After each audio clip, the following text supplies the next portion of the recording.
મહાભારતનો દાખલો મારે તમને કેવો છે। ભીષ્મ બાપુ વિચાર કરજો, કુરુક્ષેત્રના મેદાનમાં જ્યારે હામાં રથાવીને ઉભા રહ્યા ને તેથી અખિલ બ્રહ્માંડના માલિક કૃષ્ણ પરમાત્મા પાંડવના પક્ષમાં છે અને ભીષ્મ પિતા દુર્યોધનના પક્ષમાં છે। હામાં રથ આવ્યા ને ભીષ્મએ કૃષ્ણ પરમાત્માને કીધું કે કૃષ્ણ ભગવાન તમે જે પક્ષમાં હોય પક્ષ કોઈ દી હારે નહીં મને ખબર છે, પણ આ દુર્યોધનનું અનાજ ખાતું છે એટલે મારે એનો સેનાપતિ બન્યા વગર છૂટકો નથી। ત્યારે કૃષ્ણ પરમાત્મા કહે છે કે દાદા મારે કોઈ હથિયાર ઉપાડવાના છે નહીં, હું તો એક અર્જુનનો રથ લાવનાર સારથી છું, બાજવાનું છે તમારે વિજયની નિર્ણય જે આવે, હું હથિયાર નથી ઉપાડવાનો। અને હું હથિયાર નથી ઉપાડવાનો એમ કીધું ને મનોમન ભીષ્મ પિતા શું કહે છે ખબર છે કે બીકે તારી એકની જ લાગે છે, નકર આ દુનિયામાં એવી કોઈ તાકાત નથી ગંગાના દીકરાને હરાવે, એ તો હું મારી માના કાવણની તાકાત એવી છે કે બીક તારી એકની જ લાગે છે કે તું હથિયાર ન ઉપાડે એવું કોઈ દી બને નહીં। અને કૃષ્ણ પરમાત્માએ આમ પ્રતિજ્ઞા કરી હો કે કુરુક્ષેત્રના મેદાનમાં ગમે એવું યુદ્ધ જામ્યું હોય હું હથિયાર નહીં ઉપાડું, તારી સામે આ સૂર્ય ભગવાન સામે પ્રતિજ્ઞા કરું। અને એ જ વખતે ભીષ્મ પ્રતિજ્ઞા કરે કે અખિલ બ્રહ્માંડના માલિકને કહે છે કે તમે પ્રતિજ્ઞા કરી તો કે હા, એ કે કુરુક્ષેત્રના મેદાનમાં કે બગડાટી બોલાવીને જો હથિયાર તમને ન ઉપડાવું તો હું ગંગાનો પુત્ર ને લખું, અહીંયા લખી લેજે બાપુ। કૃષ્ણ પરમાત્મા સામે પ્રતિજ્ઞા કરી। એ ભીષ્મ કેવો છે, 4 દિવસનું યુદ્ધ હાલ્યું ને પછી દુર્યોધન કહે છે ભીષ્મ પિતાને કે હવે તો આ પેટ મેલાય મૂકો, મારા ભેગા છો, મારું ખાવ છો, મારા હથિયાર છે, મારા રસ છે, અને અર્જુન તમારથી મરે નહીં, આ કેવી વાત કહેવાય। અને ભાઈ ભીષ્મ પિતાને વાઈઠા હોય તો લોહી ન નીકળે હો ને, એ વખતે એને જાહેર કરી દીધું કે કાલ આ દુનિયામાં પાંડવોને રહેવા નહોતું બાપુ, ન પાંડવી પૃથ્વી કરી નાખો, ભીષ્મ પિતા કહે છે। અને એ વખતે આ કૃષ્ણ પરમાત્માએ સાંભળે અને એને એમ થાય કે હારું ભીષ્મએ કીધું કાલ પાંડવોને રહેવા નહોતું, દાદો બોલ્યો, આનું પરિણામ શું આવે એ તો મારા ચકડા કામ નથી કરતા। ભીષ્મ તો બાપુ ભીષ્મ હતો, તમે માલપા ઉતરીને જોવો તો તમને ખબર પડે, ભીષ્મ કોઈ તમે નાની એવી વાત ન માન। ભીષ્મ પિતાને આની શરૂઆત પહેલા ખબર હતી કે આમાં આટલા દી યુદ્ધ હાલવાનું છે, આમાં આટલા મરવાના છે, આમાં આનો વિજય થવાનો બધી ખબર હતી, પણ રોકી ન હોય તો બાપુ, કારણ કે સમય કરાવતો હોય એમાં કોઈ કૃષ્ણ પરમાત્મા દુર્યોધનને સમજાવવા 3 વાર ગયા। હવે ભગવાન થી ન માને તો આપણા છોકરા આપણું ન માને એમાં શું ખોટું લગાડવું। દુર્યોધન ને કૃષ્ણ પરમાત્માએ કીધું કે આખી હસ્તિનાપુરની ગાદી લઈ લ્યો પણ 5 ગામ તો દો, અમને શું ખાવું? એ કે હોના નાકા ને અણી જેટલું નથી દેવું, એ કે બાસવું પડશે, કે બાસવું છે પણ દેવું નથી। અને બધા જોવે છે ને બાજા શું કાઢ્યું શું માલમાંથી કહો। અને આ વાત દાદાની જયારે કૃષ્ણ પરમાત્માએ સાંભળી ને, એ રાત્રિનો સમય છે, હહોની છાવણીમાં હો ઉતા છે, કૃષ્ણ પરમાત્માને નીંદર નથી આવતી કે દાદા બોલ્યા છે, કાલ શું પરિણામ આવે એનું કાંઈ નક્કી નહીં। અને પૂનમનો ચંદ્રમા ઉપર ખીલ્યો છે, અંજવાળી રાત છે, અને કુરુક્ષેત્રના મેદાનમાં રાત્રિના સમયે વાયા હાથ રાખી અને કૃષ્ણ પરમાત્મા પાગલ હોય ને એમ ફરે છે, કાલ શું નિર્ણય લેવો, કાલ શું નિર્ણય લેવો। મેદાનમાં બાપુ રખડે છે, એમાં એક સ્ત્રી દેખાય છે, સફેદ વસ્ત્ર પહેરેલી એક માં દેખાણી। કૃષ્ણ પરમાત્માને થયું કે ટાણે કોણ બૈરું છે? હળવે હળવે હળવે કૃષ્ણ પરમાત્મા ન્યા જાય છે અને કીધું માં કોણ છો? અને આમ જગતજનની જોગમાયા ઊભી થઈ, ઓ ભાઈ, એ કે હું ભીષ્મની માં ગંગા છું। કે ગંગા? એ કે માં અટાણે અત્યારે આયા રાતે અંધારે શું કામ? અને તેથી માં ભગવતી ગંગા જોગમાયા કહે છે કે આય કાલ મારો દીકરો પડવાનો છે એને વાગે નહીં ને એટલે કાંટા ને કાંકરા વીણું છું. બાપુ કેવી જોગમાયા છે, આંકડા કાઢજો. ભીષ્મ કહે છે કાલ પાંડવોને રહેવાનો દો. એની જનેતા એમ કહે છે કે મારો દીકરો આય પડવાનો છે. સાચું શું? કૃષ્ણ ભગવાનને ઘુમરે નાખી દીધા. હો ભાઈ, સાવણીમાં આવ્યા બધા, અમુક અમુક તીર કહે છે ને અમુક ગદા હમી કરે ને અમુક ભાલા હમા કરે. અર્જુનની સાવણીમાં આવ્યો, અર્જુન હૂતો જ. કૃષ્ણ ભગવાને બાપુ પાટું મારીને કીધું કે ભીષ્મએ પ્રતિજ્ઞા કરી છે, તમને હારો નીંદર આવે છે, ઊંઘ આવે છે શેની? ત્યારે અર્જુન કહે છે મારા બાપ અમને ઊંઘ આવે, તું તો જાગેશ ને, અમારે હું જાગીને કામ છે. અને જેનો ધણી જાગતો હોય ને એને બહુ ઠેકડા મારવાની જરૂર ન હોય. એક જ વાત છે, હું તો એમ કહું કે હારા માણસ લગામ હોપી દેવા. 100 વાતની એક વાત, કોઈ પણ કાર્ય કરો ને એમાં લગામ હારા માણસ દઈ દે. તમે એમ માનો છો કે આ પાંડવોમાં શક્તિ નહોતી? અરે માફ કરજો, કૌરવોમાં શક્તિ નહોતી? તમને એવું લાગે? અરે 10 હાથીનું ભુજાબળ હતું એવું મહાપુરુષો કહે છે, પણ તોય હાર્યા. આવડા 5 હતા તોય જીત્યા. સુભા એને લગામ બાપુ હારા માણસ આપી હતી, કૃષ્ણ પરમાત્માને આપી હતી. ઓલા હાથે ઠેકડા માર્યા. એટલે હારું કરવું હોય ને તો લગામ હારા માણસ આપી દેવા. એ અર્જુન કે છે કે મારા બાપ તું તો જાગેશ ને, અમારે શું જાગીને કામ છે? અને હવાની રાતે કૃષ્ણ પરમાત્મા અર્જુનને કહે છે કે તારા રથની માલિકો તારે આગળ શિખંડીની આગેવાની કાલ લેવાની છે. અને અર્જુન કહે છે શું અમે બંગડીયું પહેરી છે કે શિખંડીની આગેવાની? ઈ કે હું કહું એમ કરીને ને કે ઓલો ભીષ્મ દાદો દડે રમે એવું કરી નાખશે, કોઈ જીવવા નહીં દે. તું હું કહું એમ કરીને ભાઈ, તું મને ખબર છે તું કેટલો બળુકો છો. અને હવારે શિખંડીની આગેવાની લીધી અને હામા રથ આવ્યા અને હરોજ નારાયણ કોર કાઢે. ભલ ઉગ્યા ભાણ બાણલો તુહારા ભામણા જીન મરણ લગે માર ઈ રાખજે કશ્યપ રાઉ ઉદોય તું હરુવાર તારા ગયા જળવળ જળાળ કિરણો મીડો પાથરવા. અને હામા રથ આવ્યા અને બાકા છીક બોલવા મંડી. અને ભીષ્મએ જોયું ને અર્જુનના રથની સામે શિખંડીને જોયો ને બાપુ હથિયાર મૂકી દીધા. એ તમારી જાતના બાયલા હોય કે બાયલા આગળ રાખીને લડવા આવ્યા, હું દાદો થોડો. અને ઈ હથિયાર મૂક્યા અને કૃષ્ણ કહે છે કે હવે બાણ માર. ઈ કે પણ હથિયાર મૂકી દીધા. ઈ કે એટલે જ કહું છું કે માર, નકર તારી તાકાત નથી કે તું અડી હે કેમ. અને રોએ બાણ માર્યા, ભીષ્મ પડ્યા. અને એ જ વખતે બાપુ માં ભગવતી જોગમાયા બાપુ ગંગા પ્રગટ થયો અખિલ બ્રહ્માંડના માલિકની સામે. થકેલ ત્રાંબા જેવી આંખોનું નામ કૃષ્ણ પરમાત્મા સામે જોઈને કીધું કે મધુસૂદન મારા દીકરાને દગો કરીને માર્યો ને. અખિલ બ્રહ્માંડનો માલિક ધ્રુજી ગયો ભાઈ. હું આ બહેનોને એટલા માટે કહું છું કે તમે તો જોગમાયા છો, શક્તિ છો. તમે ધારો તો બાપુ, અને વાત એ સાચી. કદાચ આપણું બૈરું હોય ને આપણને એમ કે તારા ઘરનું પાણી નથી ભરવું, બાપુ નો ભરે, કટકા કરી નાખો તો નો ભરે. બોલો, ઈ શક્તિ છે એના. અને ભીષ્મ બાપુ પીડ્યા છે, કૃષ્ણ પરમાત્મા ધ્રુજે છે. એ ભાઈ આન પગ્યો એને આ પૈસા અમારે લઈ જ નથી જવાના, આ મૂકીને જ જવાના. તું એક ગણી ગણીને દઈ દઈશું. કેસેટ કપાય, બીજું કઈ ખોટું ન લગાડવું. કારણ કે અમારે કેવું થયું, એક જગ્યાએ અમે પ્રોગ્રામમાં ગયા હતા ને, આવી રીતે છોકરા પૈસા તો અને પ્રોગ્રામ હતો અમારા દરબાર, એમાં આવા દીકરા નાના પૈસા મેળવતા હતા ને, એટલે કલાકારનું નામ ન લેવાય, કોઈની ઈદ ખરાબ થાય.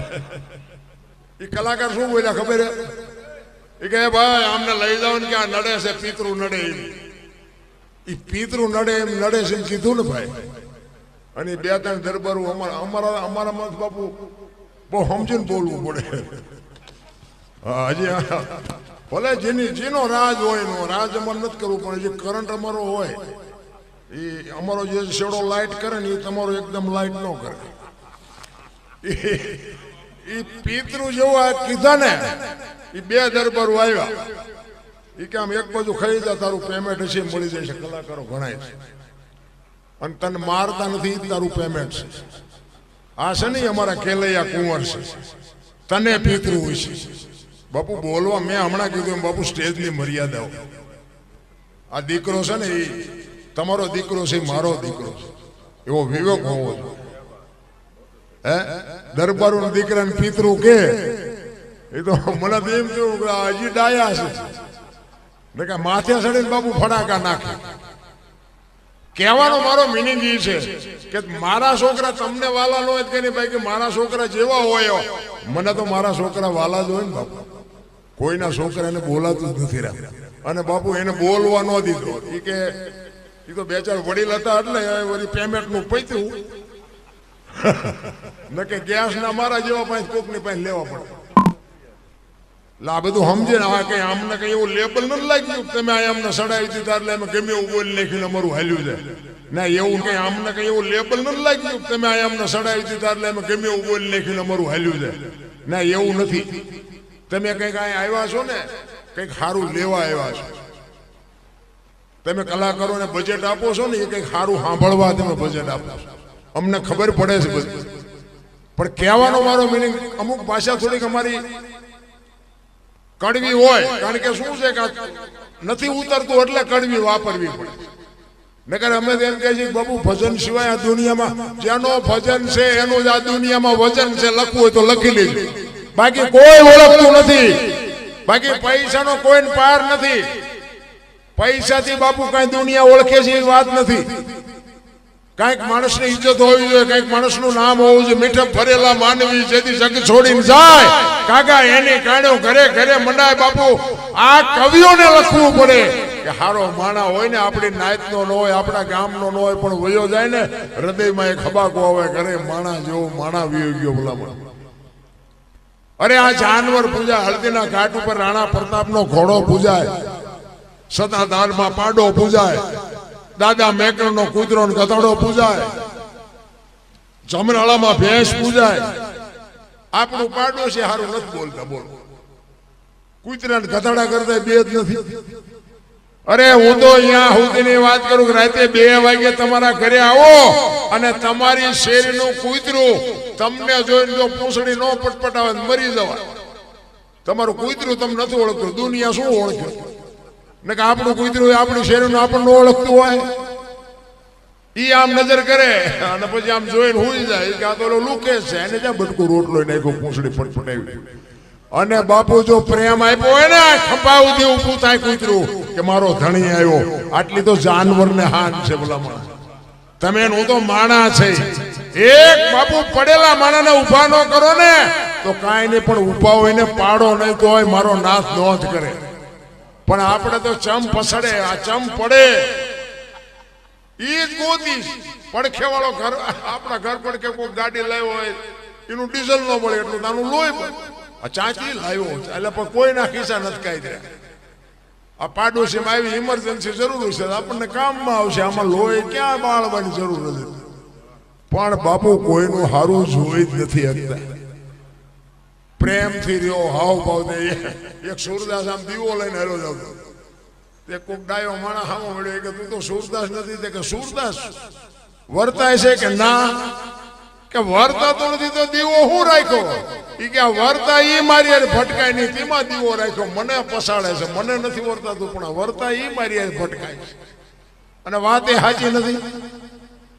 જીવનમાં નાની નાની વાતોમાંથી બાપુ કંઈક આપણને માર્ગદર્શન મળતું હોય છે.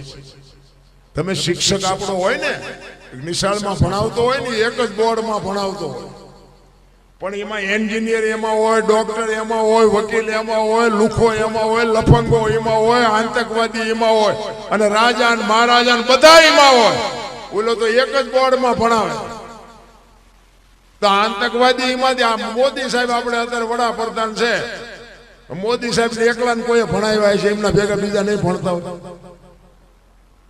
તો ચમ કોઈ એમને ઓળખતું નથી. પાછા વાતો કરે મોદી સાહેબ અમારા પડતા હતા અમારા પણ તને કોઈ હળદડે 100 ગ્રામ દે એવું નથી. મોદી સાહેબ ભણતા તું 81 માં ભૂંડો લાગે તારે કહેવાય જ નહીં હું મોદી સાહેબ ભેગો ભણતો હતો. પેલી વાત જ તારે બોલાતું જ નથી. અમને કેટલા એમ કે અમે આનોશન પણ લઈ ગયા હતા આનોશન પણ લઈ ગયા હતા. બોલો હવે આવડા નો હોત તો હું ભૂખ્યો નો મરી ગયો. શું ભલામણા માણાની વાતો તો તમે જો મીઠેબો ભરેલા માનવી આ દુનિયા છોડીને વ્યા જાય ને પછી જ બાપુ એની કિંમત થાય છે. બાકી કોઈની કિંમત થતી નથી. એ અખિલ બ્રહ્માંડના માલિક કૃષ્ણ પરમાત્માને માં ગંગાએ કીધું કે મધુસૂદન તે મારા દીકરાને દગો કરીને માર્યો ને. કૃષ્ણ પરમાત્મા બોલી નથી અને એ વખતે માં ગંગાએ કીધું કે કૃષ્ણ તે શિખંડીને આગળ રાખ્યો તો પણ એ જગ્યાએ જો કદાચ તું ઉભો હોત ને તો તને ખબર પડત કે ગંગાના ધાવણમાં કેટલી તાકાત છે. તને હોત દેખાડત મારો દીકરો. બાપુ આને જનેતા કહેવાય. ધરાવીને ધાનનો નીપજે એ કોડવીને માડું ન હોય.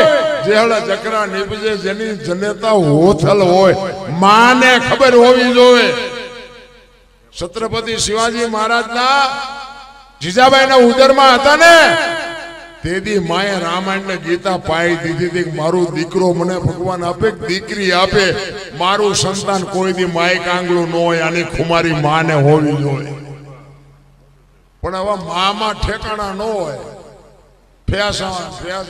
વાણંદ પાસે વાળ કપાવે બોલો ખુલકોડાના પૂંછડા જેવા હોય વાળ આમથી આમ ને આમથી આમ. હવે આમાં તારો વેતો જેવા દીકરા થાય હે શું વાત. આપણે 60 વર્ષની બે ઉમરા વચ્ચે રહી સબે રમતી હોય ડબો હવે તારી હરીજીના મનાણા એના થઈ ગયા ડબો ઢાલ.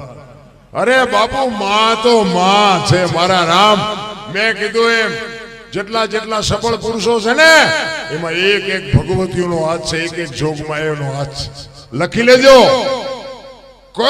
જેટલા સફળ પુરુષો હરિશ્ચંદ્ર રાજાને તારામતી ન હોત તો કોઈ ન ઓળખત. સગાળસાને ચંગાવતી ન હોત તો કોઈ ન ઓળખત. જલારામને વીરબાઈ ન હોત તો કોઈ ન ઓળખત. દેવીદાસ બાપુને અમરમાં ન હોત તો કોઈ ન ઓળખત. એક સફળ પુરુષની વાય બાપુ એક ભગવતી જોગમાયાનો હાથ છે. આ મોટી કરતા હોય અને તમે ઇનકોર આવો અને એમ કે અરે હાલો અમે મોજરું આવ્યા અમને તમે બહુ હાચ્યા ચા ને પાણી. મારા ઘરે રોટલા ચા પાણી સિવાય જવાય અને હું તમને આમ ડેલામ લઈ જઉં અને રહોડામાંથી હાણીસો લોટા મંડે ઉડવા મારે ચિંતા જવું. હારું માણા ન હોય તો બાપુ જીવવાની મજા ન. હગો હારો નો હાપડે મિત્ર મળે જો લબાડ પત્ની મળે જો કભાર જાતો એળે જો અવતાર. ત્રણે પખા મોળા હોય તો ગિરનાર ભેગું થઈ જવાય. જીવવાની મજા જ ન આવે. ભલામાં ભાઈબંધમાં ઠેકાણા ન હોય. હગામ ઠેકાણા ન હોય. ઘરે બૈરાનો ઠેકાણો. બહાર નો થાકેલો માણા ઘરે જાય ને થાક ઉતરી જાય. ઘરે થાક્યો હોય ચા જાય. મને કયો આપણે ડેલામ ગીરા ચા ગયા તા. અરે પણ પાણી તો પીવા દે. ચા ગયા તા ચા નથી ગયા. આય આવ્યા પાછા આય નાય. અમુક તો ઘરે જવાનું નામ નથી લેતા અને ઘરે હક હોય ને કે હવે આપણે જો ઘર સિવાય હવે ઘર ભેગું થવું હો. અને અમુક ઘરનું નામ લો ને તો મને આમ થવા મળે કે ઘરે ભડકા લાગે. નામ જ નથી લેતા ઘરે દેવા. અહીંયા સોટતા હોય કે બે દી બહાર હું એનું કરી મજા કરી. ઘરે તો ભડકા જ છે. સારું માણા ન હોય ને બાપુ જીવવાની મજા ન હોય. સારા સંતાન હું તો ઈશ્વરમાં હું તો એમ કહું છું કે તમે માગો કે મારા નાથ તું 5 નહીં 2 દે પણ હારા દેજે. અને હારા નો દે એક તો નો દેજે. બૈરું એક તું મને દેજે જો મારા ભાગ્યમાં હોય તો. પણ વ્યવસ્થિત દેવાનું હોય તો નગર નો દેજે. કઈક માગણી બાપુ એવી હોવી જોઈએ. આ તો પછી કાંઈ નહીં જેવું હોય એવું કે મારો ધૂમકો નક રહી ગયા અને પછી એવા ભરાણા છે ને અમુક કીધાની વાત જ નથી. કાઉ જાજા કાગોલિયા કાઉ જાજા કપૂત અકડી છે મયે તો ભલે અકડો ભલો સપૂત. બાપુ હારો જો ગોપીચંદ ભરતરી જેવો એક દીકરો હોય ને 7 પેઢીઓના નામ હોય. દીકરા 4 પ્રકારના હોય. દીકરો પુત્ર ગગો અને છોકરો. આપણા બેઠા બધા દીકરા જ છે ને બધા. પણ ચારેયના ખાતા અલગ અલગ છે. અમુક અમુક વાતો તમને નહીં કોઈ કહે. મને ન બોલાવો તો ન બોલાવતા, આપણો કઈ પ્રોગ્રામ ત્યાં હાલે છે એવું કઈ છે. ભગવાનની દયા છે. હું હાસ્યું ન આવું એટલું મને ભગવાને આપ્યું હોય, પણ મને સાચું ન કહું ત્યાં સુધી મને હક નથી થતો. અને જોકે સાચું સાંભળે છે, બધા સાંભળે છે, પ્રેમથી સાંભળે છે. કારણ કે હું એમ કહું ભાઈ આ વ્યસન ન કરાય, એ બધાને ખબર પડે છે કે ન કરાય. હું એમ કહું મા બાપની સેવા કરાય, પણ ન કરતા હોય તો એના અંદરથી આત્મો તો બાપુ એમ કે ખરેખર મા બાપની સેવા કરવી પડે. અને આપણે આપણા મા બાપની સેવા ન કરો તો આપણી પ્રજા આપણી કરશે. વ્યાજ છે ચૂકવી દેવાના છે, એમાં પછી રોદેડા રોએ મેળ નથી પડવાનો. એટલે કહેવાનો મારો મિનિંગ, 4 પ્રકારના દીકરા હોય: દીકરો, પુત્ર, ગગો અને છોકરો. દી વાળે એનું નામ દીકરો કહેવાય. આવા કઈ કામ થતા હોય ને એમાં બાપ 1000 રૂપિયા લખાવે ને દીકરો એમ કે મારા 1500 રૂપિયા, મારો બાપ 1000 લખાવતો ને મારા 500 વધીને એનું નામ દીકરો કહેવાય. પૂ નામના નર્કમાંથી પિતૃતર્પણ કરી, શ્રાદ્ધ કરી, મા બાપનું તારણ કરી આવે, એનું નામ પુત્ર કહેવાય. ગામમાં કઈ ખરડો થતો હોય, ઉપાડ્યો મારી બાણ પૂછતો હોય, એનું નામ ગગો કહેવાય. અને પી અને ધૂળમાં માથું ગાલીને પડ્યા હોય, સટી પહેરીને માથે હુતળી બાંધીને રખડતા હોય, સમજી લેવાનું આનું નામ છોકરો કહેવાય. ક્યાં ખાનામાં નામ છે જોઈ જોજો. હવે હરિશ્ચંદ્ર બાપુ કોકનો દીકરો, સગાળ શાહ કોકનો દીકરો, જલારામ કોકનો દીકરો. બાપુ કેવડી ના મા બાપની કમાણી છે, આ જગત આખી યાદ કરે. 18 વરાણે યાદ કરે. તમે વિચાર તો કરો. એમાં જલાની ઝોપડીએ તમે આજ જાઓ, બાપુ એ એમ કે કાંઈ ખાતા કે નહીં જવાનું, બાકી રૂપિયો એકે નહીં જવું, 1 રૂપિયો નહીં નાખવાનો. જલાની ઝોપડીએ બાપુ એમ નામ જો હરિયર હાલતા હોય તો કેવું ભજન છે. શું આપણે વાત કરીએ. તમે દાદા મેકર ને બાપુ જગ્યાએ ગયા હોય તો તમને ન્યાય ખબર હોય. અરે શું બાપુ એ દાદો શું ભજન કરી ગયો છે. શું આપણે વાતો કરી. આપણે તો મને તો એમ થાય કે એક એની મૂર્તિ હોય કે એક એની જગ્યા હોય, એક એની સમાધિ હોય, ત્યાં એક જો બાપુ આપણે એક દર્શન થઈ જાય તો આપણી જિંદગીનો બેડો પાર થઈ જાય. પેલા કહેવાનો મારો અર્થ એ છે કે આપણે જો એક સીતારામ ન બોલીએ, કોઈ જીવનનો બાપુ હેતુ જ નથી.